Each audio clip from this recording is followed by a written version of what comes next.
사랑과 은혜가 많으신 하나님 아버지, 저희들을 기도의 자리로 인도해 주셔서 감사합니다.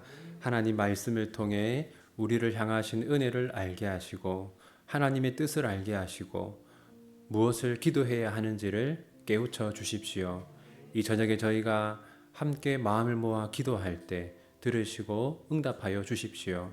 이 시간 이 예배의 자리 가운데 하나님 좌정하여 주시고 하나님 예배하기 위해 나온 자들에게 큰 은혜 내려 주시옵소서.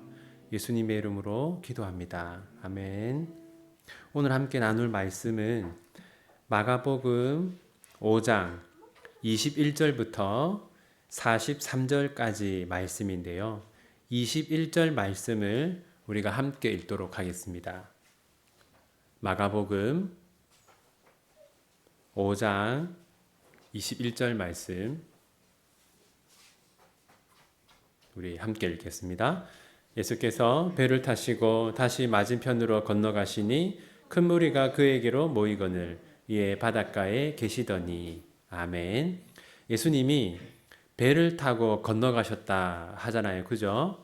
지금 배를 타고 건너간 이곳은 어디입니까? 이 갈릴리 호수를 말하는 곳이죠. 여러분 지난주 말씀 기억나십니까? 지난주에 예수님이 배를 타고 어디로 가셨어요? 네, 그렇죠. 거라사인의 지방으로 가셨죠. 거기에서 돼지떼가 바다에 다 빠져 죽는 그런 소란을 겪고 예수님은 다시 원래 사역하시던 가버나움으로 돌아오셨어요. 예수님이 가버나움에 돌아가시자 한 사람이 예수님을 찾아왔습니다. 22절을 보시면 누가 예수님을 찾아왔습니까? 예, 회당장 야이로라고 하는 사람이 찾아왔죠. 회당은요, 이 유대인들의 모임 장소를 말합니다. 그리고 그 회당을 관리하는 사람을 회당장이라고 해요. 그런데 회당장은 오늘날 목사하고는 다릅니다. 이제 그냥 그 공간을 관리하는 사람이지 회당에서 설교를 하는 건 아니에요. 그래서 여러분, 예수님이 회당에 가자, 그 회당장이 예수님에게 말씀을 전해달라 부탁하잖아요. 그 시대에는 랍비들이 있었는데 랍비들이 회당을 다니면서 말씀을 전했습니다. 하지만 이 회당장은 그 지역에서 아주 존경받는 그런 이제 지도층에 있는 유대인이었어요. 이 회당장이 예수님을 찾아온 이유가 뭡니까? 23절 보시면 왜 예수님 찾아오셨죠? 네, 어린 딸이 죽게 되었기 때문이죠. 누가복음에도 이 사건이 기록되어 있는데 누가복음을 보면 외동딸이라고 되어 있어요. 하나밖에 없는 딸이 지금 죽게 된 것이죠. 따라서 야이로는 어떤 믿음을 가지고 있습니까? 네, 예수님이 찾아와서 무엇을 해주시면 손을 얹어주시면, 그러니까 예수님이 자기 딸을 만져주시면 자기 딸의 병이 나을 것이다. 이런 믿음을 가지고 있어요. 그러자 예수님이 어떻게 반응하시냐면 24절 보시면요. 예수님이 어떻게 하십니까? 그와 함께 가셨죠. 그런데 이 원문에는요. 즉시라는 단어가 있습니다. 그런데 한글 성경에서는 이 즉시라는 단어가 빠졌어요. 예수님은 야이로가 도와달라고 하자 즉시 야이로와 함께 야이로의 집으로 가셨어요.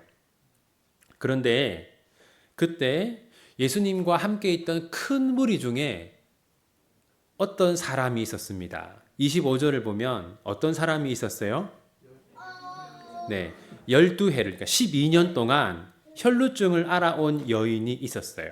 혈루증은 뭐냐면요, 자궁에서 피가 멈추지 않는 겁니다. 그러니까 생리가 1년 365일 계속 되는 거죠. 네, 여러분, 중요한 건 뭐냐면요. 이 율법에 보면 이 생리를 하는 동안에는 부정하다라고 되어 있어요. 그래서 지금 혈루증을 앓고 있는 이 여인은요, 사람들이 모이는 곳에 갈 수가 없습니다. 그러면 어떤 문제가 생기냐면 회당에서 예배를 드릴 수가 없어요. 오늘날로 치면 주일날 교회를 올 수가 없는 겁니다. 뿐만 아니라 여러분, 문둥병자들도 사람들이 있는 곳에 갈 수 없고 마을 안에서 살 수 없고 마을 밖에 격리되어 살아야 했잖아요. 혈루증도 똑같습니다. 사람들이 있는 곳에 함께 있을 수 없고 가족들과 함께 있을 수도 없어요. 마을 밖에서 격리되어 살아야 합니다. 이게 그러니까 아주 심각하고 아주 고통스러운 질병인 거죠. 26절을 보시면 이게 너무 괴로운 병 아닙니까? 그래서 이 여인이 병을 고치기 위해서 어떻게 했어요? 많은 의사를 찾아갔어요. 또 가진 것도 다 허비하였으되, 그러니까 12년 동안 영화다는 의사는 모두 찾아다니면서 가지고 있던 모든 재산을 허비했습니다. 근데 여러분 더 놀라운 게 뭐냐면요. 나중에 나오는데 이 여성의 나이가 아주 젊은, 아주 어린 여성이에요. 그러니까 정말 어릴 때부터 이런 심각한 질병을 가졌던 겁니다. 그리고 이제 가지고 있는 재산이, 어린 여성이니까 가지고 있는 재산이 뭐가 있겠습니까? 아마 부모님에게 물려받은 재산으로 보입니다. 왜냐하면 이 시대에는요, 여성이 사회생활을 할 수 없었거든요. 그러니까 자기 힘으로는 재산을 모을 수가 없어요. 부모님에게 물려받아야만 자기 재산을 가질 수 있는데, 그러니까 부모님에게 물려받은 모든 재산을 다 허비했지만 병을 고칠 수 없었죠. 12년 동안 그런 고통을 겪었어요. 그런데 이 여성이 어떤 소문을 들었어요? 예수님이라고 하는, 자기가 하나님의 아들이라고 하는 분이 있는데 그분을 찾아가면 병이 나을 수도 있다. 그런 얘기를 듣고 이 여성이요, 그 성경에는 나오지 않는데 전승에 따르면 가이사랴 빌립보 지방에 살았다고 해요. 그러니까 이거는 갈릴리 훨씬 위쪽 동네입니다. 그러니까 먼 곳에서 찾아온 겁니다, 예수님을. 자, 27절 한번 보세요. 이 여성이 예수님의 어디에 손을 댑니까? 네, 예수님의 몸에다가 손을 댄 게 아니고 옷에다가 손을 대었어요. 왜 그럴까요? 이제 율법에 따르면 피를 흘리고 있으면 부정하거든요. 그리고 이제 부정한 사람이 다른 사람과 접촉하면 그 사람도 부정하게 돼요. 그래서 이 여성은 지금까지 항상 다른 사람들과 거리를 두고 살아온 겁니다. 그래서 차마 이 여성이 예수님의 몸에는 손을 대지 못한 거예요. 근데 이 여성에게 어떤 믿음이 있었습니까? 옷에만 손을 대도 병이 나을 거다. 그런 믿음이 있었어요. 28절 보세요. 내가 그의 옷에만 손을 대어도 구원을 받으리라 생각함일러라. 네. 자, 여러분, 그러자 어떤 일이 일어났습니까? 29절 보면 어떻게 되었어요? 네, 병이 나았어요. 이 12년 동안, 여러분, 어떤 한 질병을 12년 동안 겪어본 적이 있습니까? 네, 얼마나 괴로웠겠습니까? 그런데 이 병이 나았어요. 근데 여러분, 이제 이 여성이 어떻게 하려고 했냐면요, 몰래 떠나려고 했습니다. 몰래. 왜냐하면 부정한데 예수님의 몸에 손을 대었다 라고 하는 게 밝혀지면 큰일이 날 수 있거든요. 그래서 몰래 떠나려고 했어요. 그런데 예수님이 뭐라고 했냐면요, 30절 뒷부분을 보시면 누가 내 옷에 손을 대었느냐. 그러니까 예수님은 이 여성이 몰래 돌아가려고 하니까 그 여성을 붙들어 잡았어요. 왜 예수님은 이 여인을 세웠을까요? 그 이유는 몸의 질병뿐만 아니라 영혼의 질병도 고쳐주기를 원하셨기 때문입니다. 여러분, 34절 보세요. 자, 예수님이 이 여성을 뭐라고 불러요? 네, 딸이라고 부르잖아요. 그죠? 그러니까 예수님이 이때 나이가 30에서 조금 더 많았을 것으로 추정하거든요. 저보다 10살 어린 겁니다. 그런데 예수님이 딸이라고 불렀단 말이에요. 이 여성은 나이가 예수님보다 훨씬 어렸던 것이죠. 자, 그리고 무엇이 너를 구원했다고 말합니까? 예, 믿음이 너를 구원했다. 그래서 예수님이 뭐라고 하는 거냐면, 이 딸아, 네가 가지고 있는 믿음은 확실하다. 그러니까 이 여성은 아마 두 가지 믿음을 가지고 있었을 거란 말이에요. 예수님은 사기꾼이 아니라 하나님의 아들이 맞다. 그리고 하나님의 아들이기 때문에 내 병을 고쳐주실 수 있다. 그런 믿음을 가지고 있었을 거란 말이에요. 그런 믿음이 있었으니까 가이사랴 빌립보라고 하는 먼 곳에서 예수님을 찾아온 것이죠. 그러니까 예수님이 그 믿음이 너를 구원했으니까 앞으로도 계속 그 믿음을 유지해라. 예수님이 이렇게 말씀을 하셨어요. 예수님은 이 말씀을 하려고 돌아가는 여인을 붙잡아 세운 것이죠. 자, 이제 예수님이 이 혈루병 앓던 여인과 대화를 나누고 있던 이때 어떤 일이 일어났냐면 35절 보십시오. 어떤 일이 일어났어요? 야이로의 딸이 결국 죽었습니다. 여러분, 자, 보세요. 지금 이제 처음에 야이로에게는 어떤 믿음이 있었냐면 예수님이 내 딸을 만져주면 내 딸의 병이 나을 것이다. 그런 믿음이 있었습니다.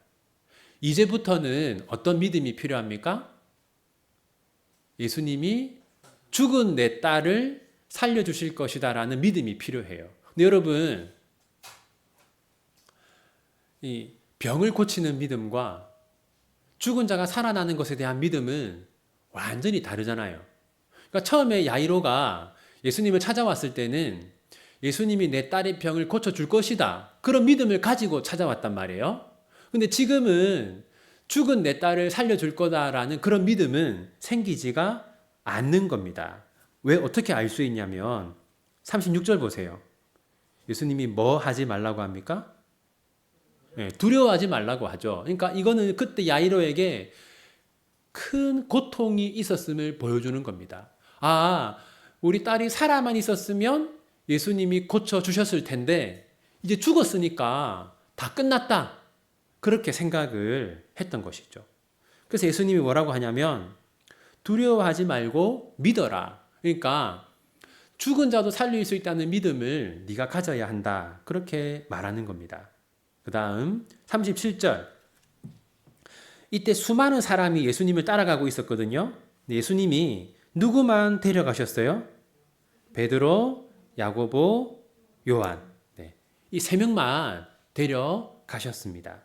왜 예수님은 이 죽은 아이가 살아나는 장면을 수많은 사람들이 보게끔 하지 않고 이 세 명만 그 장면을 보게 하셨을까요?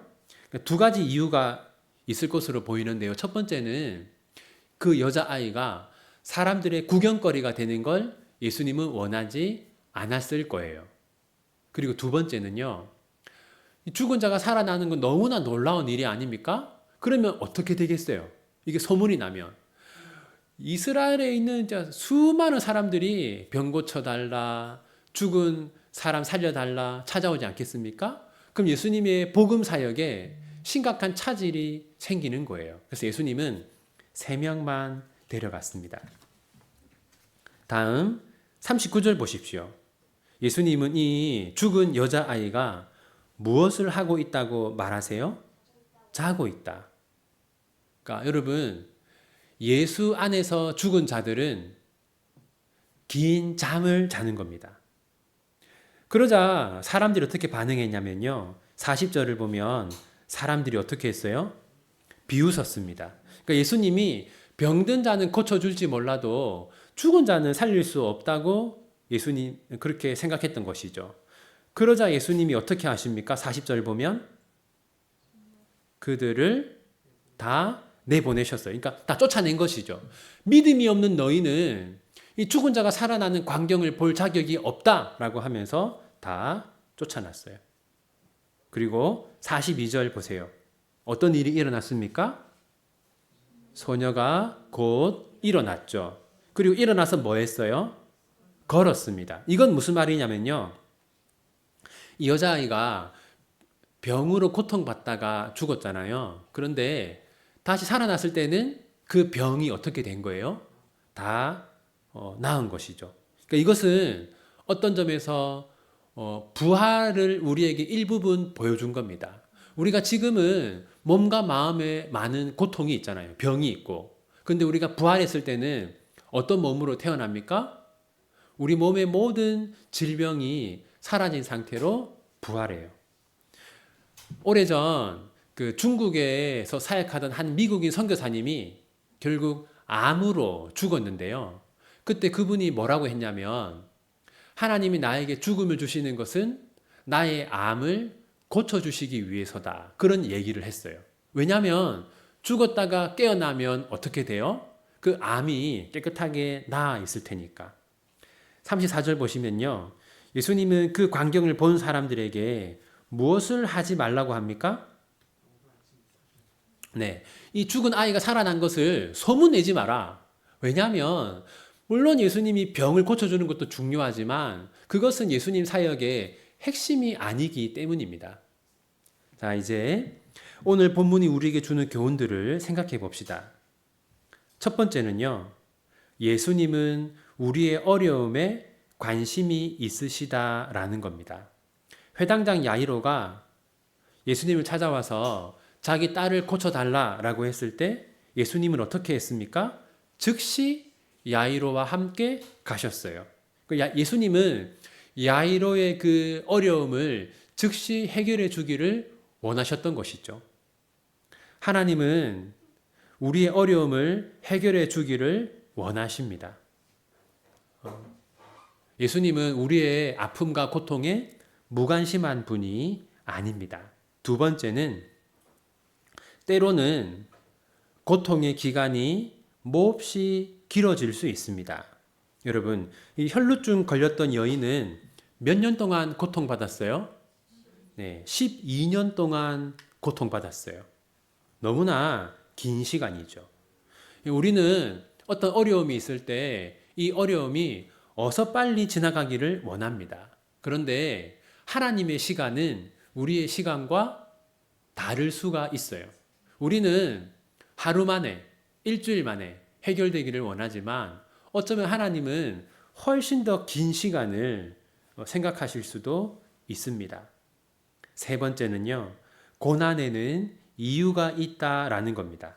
여러분, 만약 이 여인이요, 가이사랴 빌립보에 살고 있던 이 여인이 혈루병을 앓지 않았다면 예수님을 찾아왔겠어요? 찾아오지 않았겠죠. 또 이 병이 금방 나았다면 예수님을 찾아왔겠습니까? 찾아오지 않았겠죠. 그러니까 하나님이 이 여인에게 이런 병을 주신 것은 이 병을 통해 이 여성을 예수님께로 인도하려는 하나님의 뜻이었던 것이죠. 그 다음 네 번째는요, 고난 뒤에는 기쁨이 있다라는 겁니다. 여러분, 회당장 야이로 얼마나 힘들었겠습니까? 그러니까 이 자기 딸이 결국 병으로 죽었잖아요. 그러니까 아마 자기 딸은 오랜 시간 병으로 고통을 받았을 거란 말이에요. 그걸 보면서 아버지가 너무나 마음이 아팠겠죠? 이 혈루병 여인도 12년 동안 힘든 시간을 보냈어요. 그런데 그러한 고난의 시간 뒤에 결국에는 기쁨이 찾아왔습니다. 여러분, 우리의 고난에는 끝이 있다는 것을 믿으시기 바랍니다. 우리가 힘써 기도할 때 언젠가 하나님은 우리의 기도를 들으시고 우리의 어려움을 해결해 주실 겁니다. 이제 우리 말씀 붙들고 하나님께 같이 기도하기 원합니다.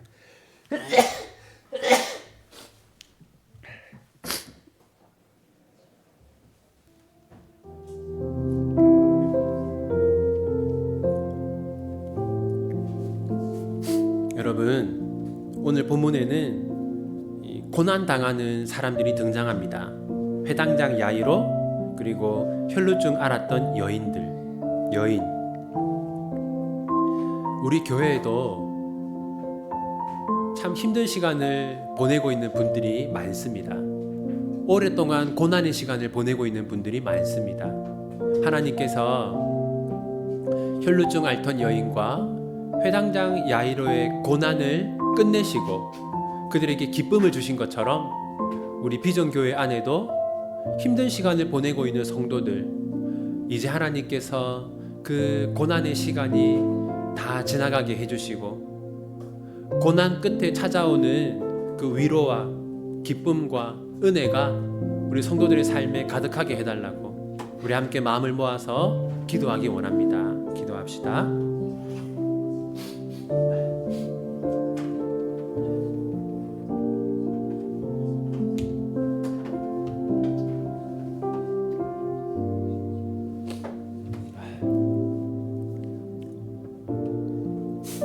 하나님 아버지, 우리 비전교회 안에 오랫동안 고난의 시간을 보낸 성도들이 있습니다. 하나님, 고난으로 인하여 지치고 상한 마음을 하나님께서 위로하여 주시기를 소원합니다. 하나님 아버지, 저들을 긍휼히 여겨주시고 고난의 시간이 지나가게 하여 주시고 은혜와 위로를 베풀어 주시옵소서. 하나님, 저들을 긍휼히 여겨 주시옵소서. 저들의 상한 마음을 위로하여 주시옵소서. 고난을 이길 수 있는 힘을 주시옵소서. 고난이 끝나고 기쁨을 누리게 하여 주시옵소서. 하나님, 저들을 불쌍히 여겨 주시옵소서. 우리 비전교회 성도들, 고난 끝에 찾아오는 하나님의 은혜와 위로를 풍성히 누리게 하여 주시옵소서. 오랫동안 낫지 않는 질병으로 힘들어하는 성도들이 있다면 하나님 이제는 고쳐 주시옵소서. 오랫동안 해결되지 않는 문제로 고통받는 성도들이 있다면 하나님 이제는 해결하여 주시옵소서. 하나님 은혜를 베풀어 주시옵소서. 우리 다음으로 우리 교회를 위해서 함께 기도하기 원합니다. 우리 몇 주 전에 전도 주일이 있었는데 그때 하나님께서 14명의 사람들을 우리 교회에 보내주셨습니다. 그때 하나님 말씀을 들었던 그분들이 그 말씀을 믿고 다시금 교회로 나와 하나님을 예배할 수 있도록 그렇게 기도하기 원하고, 또 이제 추운 겨울이 되면 재정이 좀 더 많이 필요하게 됩니다. 전기세 또 난방비가 훨씬 더 많이 들어가게 되는데 하나님께서 우리 비전교회의 부족한 재정을 넉넉하게 채워주시도록 그렇게 우리 함께 우리 비전교회를 위해 기도하기 원합니다. 기도합시다. 하나님 아버지, 전도주일에 많은 사람들을 보내어 주셔서 감사합니다. 하나님, 하나님의 말씀이 열매를 맺게 하여 주십시오. 하나님의 말씀이 그들의 마음속에 뿌리를 내리고 열매를 맺게 하여 주시옵소서. 하나님 말씀 앞에 굴복하고 하나님을 예배하기 위해 다시 예배의 자리로 나오게 하여 주시옵소서. 하나님, 전도주일날 교회에 오셨던 김학동 집사님과 하기엽 권사님이 우리 비전교회 안에 잘 정착할 수 있도록 은혜를 베풀어 주십시오. 하나님, 계속하여 비전교회 새가족을 보내어 주시고 우리 비전교회 공동체가 모든 새가족들을 따뜻하게 품어줄 수 있도록 도와주십시오. 하나님, 겨울이 되면 또 난방비와 전기세, 가스비가 훨씬 더 많이 들어가게 됩니다. 하나님 아버지, 필요한 경비들 하나님께서 채워주시기를 소원합니다. 하나님, 이 비전교회의 재정적인 어려움 하나님께서 해결하여 주시기를, 채워주시기를, 넉넉하게 채워주시기를 소원합니다.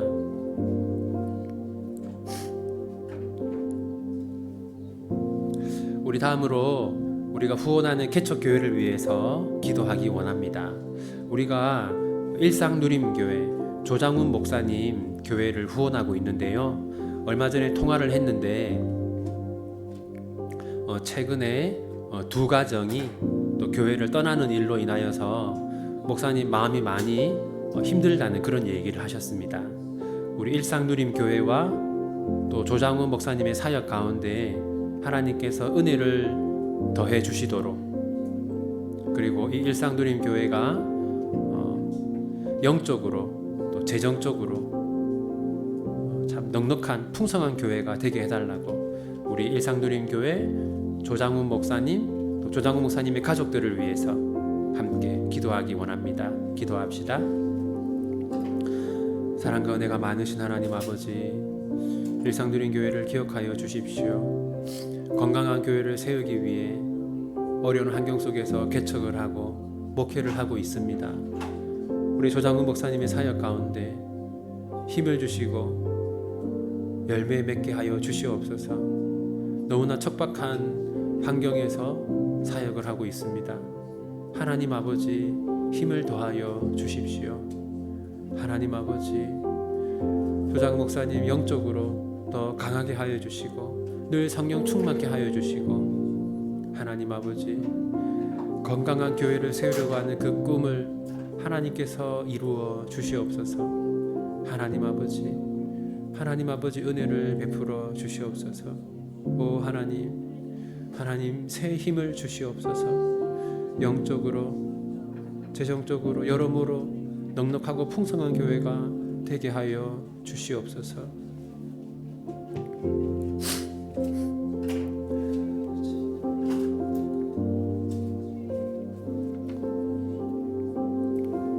우리 다음으로는 우리 비전교회 안에 또 개인 사업을 하시는 성도님들이 많이 있습니다. 이 불경기 가운데 저들의 사업에 하나님께서 복을 내려달라고 함께 기도하기를 원합니다. 우리 장초자 권사님, 조진우 집사님, 윤경신 집사님, 심상인 집사님, 이강석 집사님, 윤은주 집사님, 김학동 집사님, 또 정선우 집사님의 남편분, 이분들의 사업 가운데 가게 위에 은혜를 베풀어 달라고, 복을 내려